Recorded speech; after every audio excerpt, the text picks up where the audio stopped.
Introduction to Responding to the Needs of Your Toddler workshop series for responsive parents. Brought to you by Jay Milburn of Responsive Parenting. For some parents, a baby's needs can seem quite obvious and easy to meet.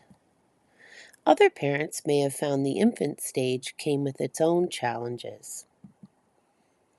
Whatever your infant experience was like, the toddler experience is different.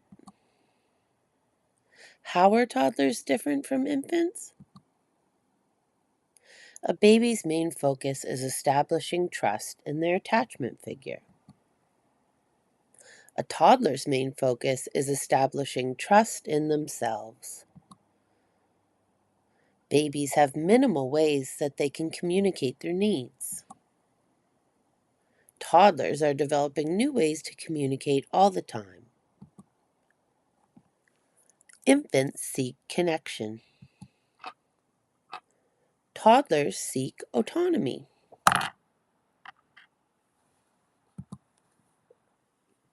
Does that mean they no longer need connection? No, of course not. Connection to others is a lifelong need. As we enter different stages of our lives, we may seek connection in different ways. Toddlers often seek connection through playful moments. They also feel connected to someone when they feel understood. Supporting your child's need for autonomy helps them feel connected to you.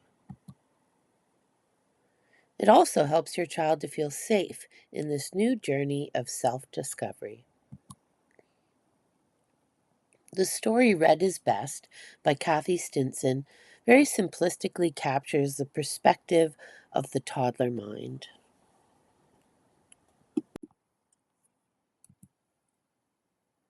The story demonstrates how there is logic to a toddler's choices, just often not the same logic as an adult. You can share this story with your child to demonstrate you are trying to understand their perspective.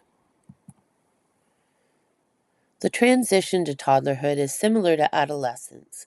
This burst of independence can cause a child and parent to feel disconnected from each other. The need to form an identity that is separate from their parents' image of who they are can cause tension. It doesn't have to be that way. They need to feel connected more than ever. How do you connect with someone who is pushing back against your boundaries all the time? How do you connect when it seems conflict is happening more than ever before? Focus on unconditional love and acceptance. What does that mean? It might not look like the last picture. This is where toddlers are most different from babies. Unconditional love and acceptance for a baby is mostly just responding to their emotional needs. These needs are usually met through a physical connection with their primary attachment figure. Some parents find those needs quite easy to meet as they are very instinctual. Toddlers are more complex, emotionally and cognitively. Some toddlers' needs can be hard to figure out. Responding to a child's needs without judgment is how we demonstrate unconditional love and acceptance. This can be easier said than done. How do you hold space for your child without letting your own stuff take over? It takes time to work through the thoughts and feelings we have around our children's behaviors and emotions. Let's look at the example of the red cup. Your toddler says they are thirsty, but they only want a drink from the red cup. You may be thinking, the red cup is not a need. The drink is the need, so I get the drink but refuse the red cup. The red cup is not clean. Oh no, my child won't drink anything without the red cup. I need to find it and wash it immediately. Why does the red cup matter? Why? I want to give my child the red cup. It's right here, but I don't want them to think they can just have everything they want all the time. But I do want them to drink. All of these thoughts are very typical. But where do these thoughts come from? They reflect thought patterns that were set in your mind at some point, very possibly during your own childhood. They do not necessarily support optimal child development. These thought patterns can make it challenging to see and support our child's needs at times. Have you ever considered watching your child do things you were not allowed to do when you were young can be a major trigger for irritability. No matter how much you have sworn to being a gentle parent, when your child starts breaking societal rules that you would not have gotten away with, it can become extremely difficult to cope with your own feelings. Recognizing the root of your frustration is the first step to processing it without letting it overwhelm you.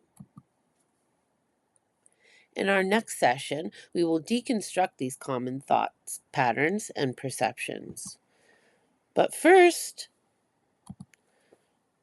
reflection time. Every session will end with some reflection questions. Reflective practice is deeply personal, so please answer the questions in whatever way feels best for you.